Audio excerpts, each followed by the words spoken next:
كنت دايما بسمع عن موضوع المحلل، وكنت بشوف ناس كتير بتفكر فعلا تعمله، خصوصا بقى لو اتنين متطلقين ولسه بيحبوا بعض او حتى لو كان في بينهم مصالح. لان زي ما انتم عارفين الطبقة العالية ديت بحرها واسع قوي، وانا اهو اعتبر نفسي من الطبقة دي. اول مرة اشوف موضوع المحلل ده عن قرب كانت مع صاحبتي مي. كانت متجوزة محسن وكانوا بيحبوا بعض حب رهيب، بس خلافاتهم كانت كتير قوي وكل شوية خناقات، وفي الآخر اتطلقوا. وبعد ما وصلوا فعلا للطلقة التالتة، بس علشان هما فعلا كانوا بيحبوا بعض، محسن كان هيتجنن وعايز يرجع لمي بأي شكل. بس المشكلة انه مش عارف، لان احنا ناس معروفين ولينا سمعة، واي تصرف محسوب علينا. فكان صعب عليه جدا يدور على محلل، خصوصا انه الموضوع يعني حساس جدا. هو هيتجوزها لواحد تاني بس علشان يطلقها. طب ازاي يعمل كده من غير ما حد من اصحابه الاغنياء او يعني منافسينه في الشغل او في السوق يعرف بالموضوع ده؟ بالنسبة له يعني كان معقد جدا. ساعتها مي جات لي وهي منهارة وبتقولي انها عايزة محلل بأي طريقة. طلبت مني ان انا ادور لها على حد يكون ثقة، بس انا وقتها ما كانش عندي حد يعني ممكن ان انا كنت ارشحه لها في الوقت ده. فقلت لها بصراحة الموضوع صعب جدا. قالت لي حتى محسن نفسه مش لاقي حد، هو مش عايز حد يعرفه او ليه علاقة بينا، لا من قريب ولا من بعيد. فالموضوع فعلا مؤزم معانا. فبصراحة انا في الاول ما كنتش مهتمية بالموضوع ده، بس لما شفتها بالشكل ده قلبي وجعني عليها قوي، خصوصا انها عايزة ترجع لجوزها علشان عيالها وعلشان تكمل حياتها. قلت لها خلاص هشوف لك حد. قلت خلاص هشوف لها حد زي ما وعدتها. وفعلا حطيت الموضوع في دماغي وفضلت افكر لحد ما في يوم، وانا متعودة ان انا اطلب اوبر او اي تطبيق يعني توصيل، ركبت مع واحد اسمه كريم. كريم ده شاب شكله حلو جدا، هو محترم كمان، وكان باين عليه ان هو خجول جدا. عرفت ده من اول ما ركبت معاه، لانه كان ساكت ومش بيبصلي وكل كلامه محدود ومحترم، عكس ناس كتير جدا من اللي انا ركبت معاهم. وبيتهيألي ان الناس دي بيتعاملوا بنظرات كده من تحت لتحت، مش شرط يعني في اوبر او كده، لا في اي مكان، او مثلا لما بيقعدوا ويتكلموا بتحس كده باحساس غريب ناحية الشخص. وانا فعلا حسيت كده ناحية كريم، حسيت ان هو شخص فعلا ثقة. هو ممكن ما يقولش لحد على اي سر، لانه بطبيعته مش بيحب الكلام الكتير. هو مش ده بس اللي لفت نظري فيه، كان شكله بيفكر كتير وكان في حزن كده في عينيه. فقلت ساعتها اكسر الصمت وقدرتش معاه شوية، من باب يعني التسالي في الطريق، وكمان اشوف ايه حكاية الادب والاخلاق اللي هو فيها دي. وفعلا فتحت معاه كلام وبدأنا نحكي شوية عن نفسه، يعني عن أهله وعن ظروفه. وعرفت منه إن هو عنده بنت صغيرة مريضة جدا، وكان محتاج لها علاج مكلف جدا، وظروفه المادية زي الزفت.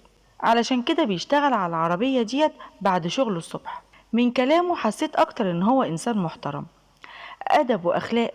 وحكالي كمان شوية تفاصيل عن مراته وعن حياته. وقتها حسيت إن هو الشخص اللي أنا كنت بدور عليه. فطلبت منه رقم تليفونه، وقلت له ان اي توصيله بعد كده هكلمه هو، بدل يعني ما يشتغل على الابليكيشن ويتخصم منه فلوس، يعني علشان يبقى المكسب كله ليه. وهو فعلا وافق واخدت رقمه. كنت رايحه النادي وقتها، وقعدت هناك وقت طويل جدا، بس كريم ما راحش من دماغي، ولا فكره ان هو اللي يتجوز مي. ما اعرفش ليه، اول ما شفته جه في بالي كده من غير تفكير. هتقولي لي سواق وجه في بالك كده وانت ما تعرفيهوش؟ ايوه، هو ده اللي حصل. حسيت ان هو امين وشخص فعلا بعيد تماما عن حياتنا وعن دايرتنا واصحابنا، وعلشان كده شفته مناسب. كلمت ساعتها مي على طول، وعرضت عليها الفكرة قبل حتى ما اكلم كريم يرجع لي تاني. لقيتها بتقول يا ريت، انا مش مصدقة والله، لو ده حصل تبقي عملتي معايا معروف كبير جدا. وكانت متحمسة جدا للفكرة. ومن هنا كلمت كريم تاني وقلت له ان هو يجيلي ياخدني من نفس المكان علشان يرجعني. وجالي على طول، وكان باين عليه ان هو مبسوط جدا انه بدأ يعني يشتغل بتوصيلة خاصة. وشه كان منور، واول ما ركبت معاه بدأت اتكلم معاه عن اني يعني عندي ليه شغلانة وكده، ممكن ان هو يكسب منها مبلغ كبير جدا. ساعتها انتبه، وحسيت فعلا ان ودنه كانت بتسخن كده زي ما بيقولوا يعني، وكان عايز يعرف التفاصيل وعينيه كانت بتلمع جدا. هو فعلا محتاج فلوس، وده اكيد هيخليه يوافق. وفي اخر التوصيلة قلت له انا عايزاك تجيلي بكرة، في ميعاد يعني معين علشان نتكلم عن الشغلانة. قال لي ماشي. قلت له اوعى تنسى. قال لي مستحيل انسى. وتاني يوم كلمته وفعلا رد عليا واتفقنا على المكان. طلبت منه ان هو يجيلي للبيت علشان نقعد انا وهو ومي من غير ما حد يشوفنا، بس هو رفض وقال لي لا. بيت ايه؟ لانه كان عارف ظروفي الاجتماعيه وانا كنت قايله له اني متطلقه. فمجرد ما عرف كده قال لي انا اسف، بس ما ينفعش اطلع شقه واحده متطلقه لوحدي، لو ممكن يعني نتقابل بره هيبقى احسن. قلت له خلاص هنزل لك تحت في العربيه. فقلت لمي.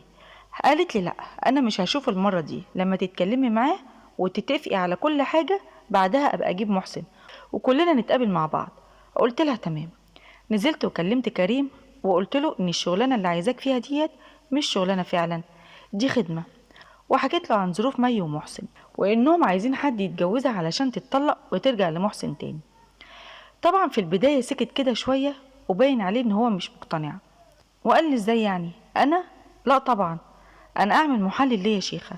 قلت له بص، انت هتاخد مبلغ كويس جدا يظبط لك حالك ويفرق مع بنتك في علاجها وظروفك هتتعدل، ده غير كمان انك هتكسب ثواب. دول اتنين بيحبوا بعض جدا وبيتهم هيتخرب وانت هتكون سبب انهم يرجعوا لبعض تاني.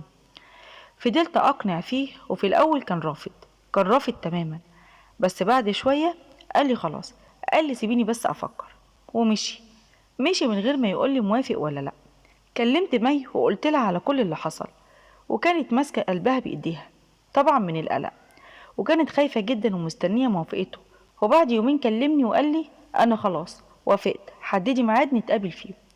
وفعلا عملت كده وقربتهم من بعض وتم كتب الكتاب طبعا في شقتي بعد يعني ما هم اتفقوا على كل حاجة. بس محسن كان مش مطمن وكان باين عليه التوتر والخوف على مراته، وعينيه كانت بتولع شرار كل ما بيبص على كريم، علشان كريم بقى في اللحظة دي جوز مراته ولو حتى مؤقتا. وبعد ما مشيوا اتصلت على كريم وقلت له انا مش عايزاك تبعد عن مي، المفروض تقعد معايا النهارده واحنا مرتبين لحاجات ملهاش علاقة بجوزها خالص. فقال لي في ايه؟ انا مش فاهم حاجة. قلت له مش فاهم ايه؟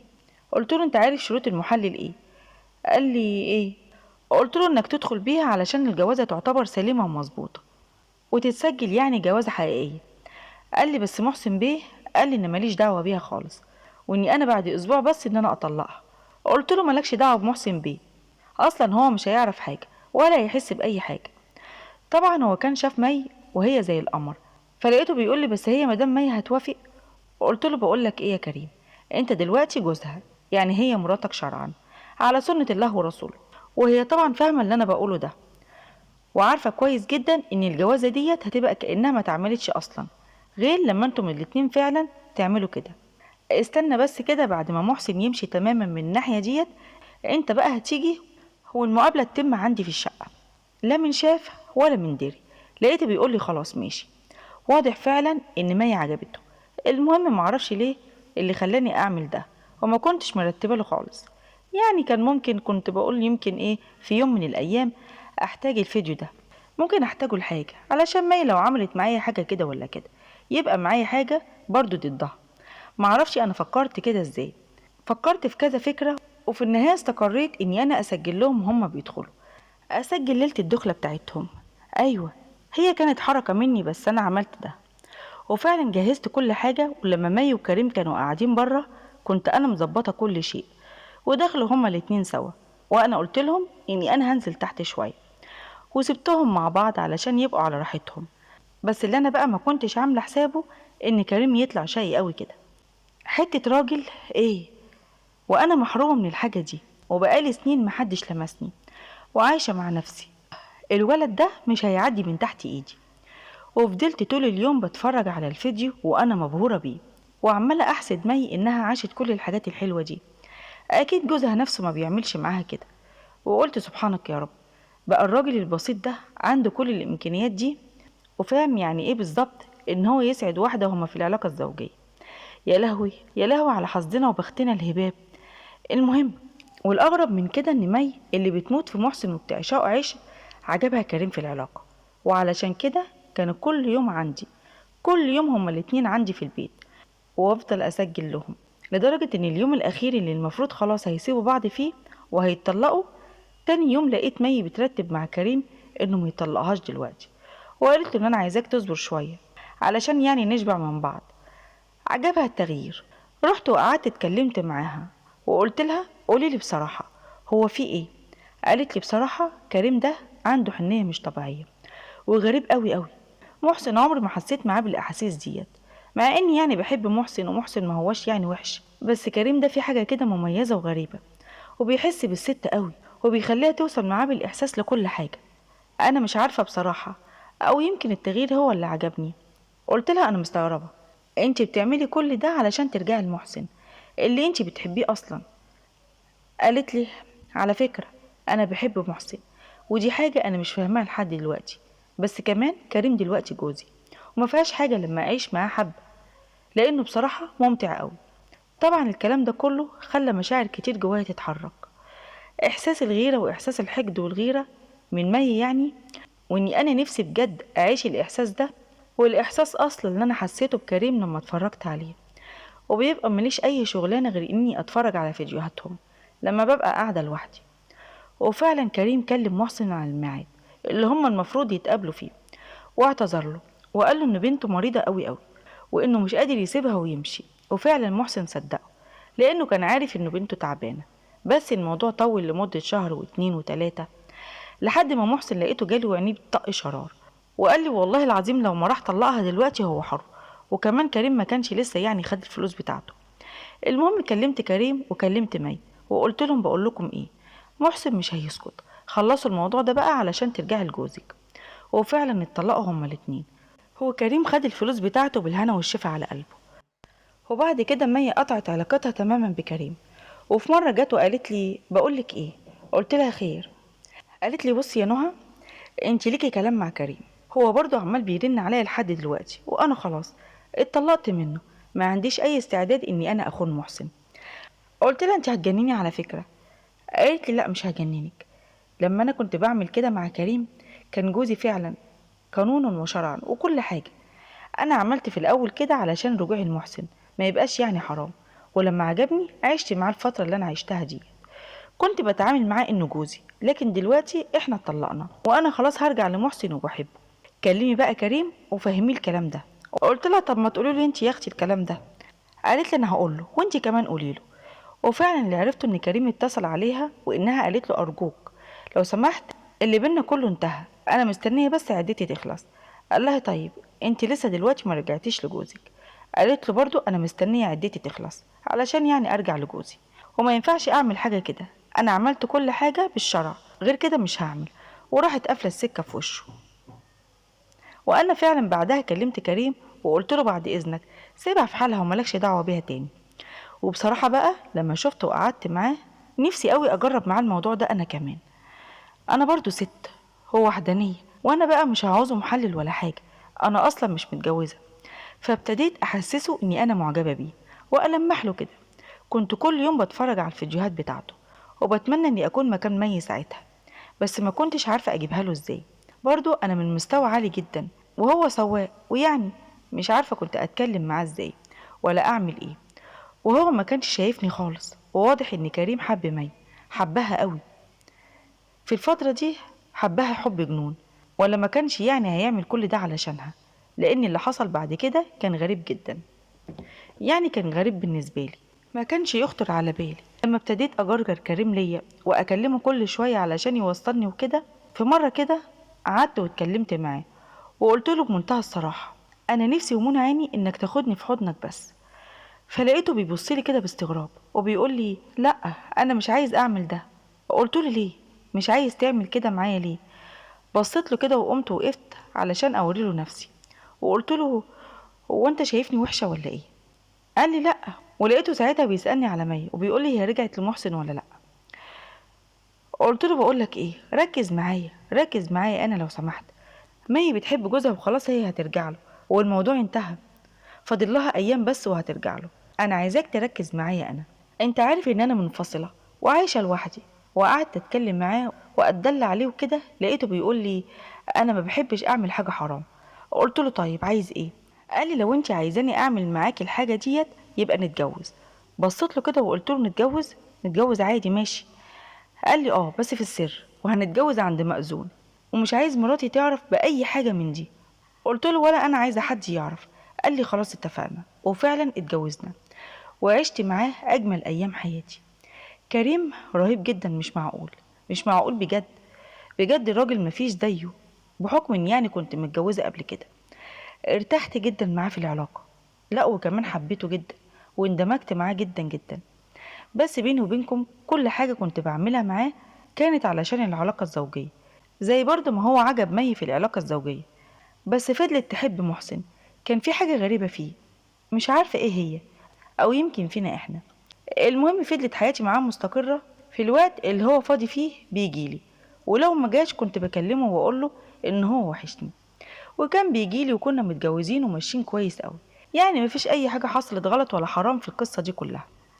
لحد لما لاحظت انه دايما بيسألني على مي، ودايما بيتكلم عنها من غير ما يراعي خالص شعوري. انا فاهمة ان هو متجوز وكنت محترمة ده، وكنت بتعامل معاه كويس وكنا عايشين مبسوطين قوي. لكن ليه دايما بيجيب سيرة مي بعد ما عاش معايا كل الليالي دي؟ وكنت بديله كل لحظة هو معايا فيها، كل الاهتمام من مشاعر لأحاسيس. كنت بتزوق له وكنت بعمل له كل حاجة، وكنت بجد بعيشه اليوم اللي هو عندي فيه ملك. ليه برضه لسه فاكر مي؟ ليه مش قادر ان هو ينساها؟ وجه مرة من المرات دي في وسط العلاقة الحميمة لقيته بيقول لي كده وبيندهلي باسمها: وحشتيني قوي، وحشتيني قوي يا مي، نفسي في حضنك. كل ده وهو معايا. طبعا انا من جوايا انهارت، كان جرح كبير جدا بالنسبة لي. هو دلوقتي جوزي على سنة الله ورسوله، واتجوزته لاني حبيته وعجبت بيه، وبقى في بينا وبين بعض علاقة كويسة وماشيين صح وكله بالحلال. ليه برضه بيفكر في مي؟ بصراحة اتضايقت قوي، ورحت قايمة بسرعة وكلمته وواجهته. قلت له انا عايزة اعرف هي مي فيها ايه احسن مني؟ انت ما عشتش معاها غير شهرين واحنا دلوقتي مع بعض، ليه بتعمل كده فيا؟ وليه مش حاسس بيا خالص رغم اني حرفيا بقدم لك كل حاجة كويسة؟